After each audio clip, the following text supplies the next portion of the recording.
திருமதி அமிர்தமணி என்னும் இவருடைய ஆத்மாவை எல்லா ஆற்றலும் அருளும் நிறைந்த மூவொரு கடவுள் தம்மோடு கூட சேர்த்துக் கொள்ள சித்தமானபடியால் இவருடைய ஆத்மாவானது கடவுளோடு இளைப்பாறும் என்று விசுவாசித்து மறுமையின் வாழ்க்கையிலே நாம் இவரை முகமுகமாய் தரிசிப்போம் என்று நம்பி இவருடைய உடலை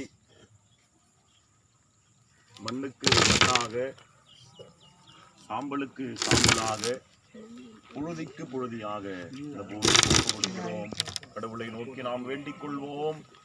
அருள் நிறைந்த கடவுளே, மனுஷனை இந்த பூமியிலே படைத்து அவனுக்கு ஜீவன் கொடுத்தவரே, வெறும் மண்ணாக இருந்த சரீரத்திற்குள்ளே நீர் சுவாசத்தை கொடுத்தீர். அப்போது சாதாரண ஆத்துமா ஜீவ ஆத்துமாவாக மாறியது. இந்த உலகத்திலே நாங்கள் எல்லோரும் பிறக்கிறோம், வாழ்கிறோம், சம்பாதிக்கிறோம், வீடு கட்டுகிறோம், மகிழ்ச்சியாய் நாட்களை கழிக்கிறோம். ஆனால் இது எதுவுமே எங்களுக்கு நிரந்தரமில்லை சுவாமி. ஒரு நாளைக்கு எல்லாவற்றையும் விட்டு வெறுமையாக நாங்கள் செல்ல வேண்டும். வேதம் போதிக்கிறபடி நிர்வாணியாய் பிறந்தேன், நிர்வாணியாய் போகிறேன். இந்த வார்த்தைக்கு ஏற்ப ஒன்றுமில்லாமல் வந்தோம், ஒன்றுமில்லாமல் திரும்ப போகிறோம்.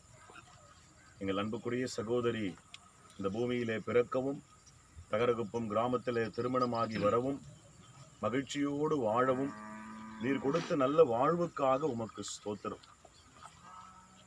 நீர் முன்குறித்த நாளிலே உம்முடைய மகளை நீர் சேர்த்து கொண்டேன்.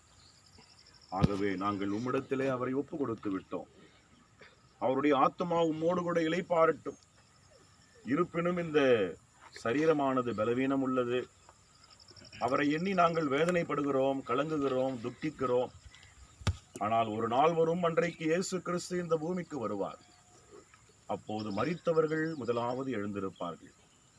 அந்த விசுவாசத்தோடு இவரை அடக்கம் செய்திருக்கிறோம். இரண்டாம் வருகையிலே அவரை நாங்கள் முகமுகமாய் தரிசிக்க என் ஆண்டவர் கிருபை தாரும். அவருடைய கணவருக்காக, உறவுகளுக்காக, சொந்த பந்தங்களுக்காக, பங்காளிகளுக்காக நாங்கள் செபிக்கின்றோம்.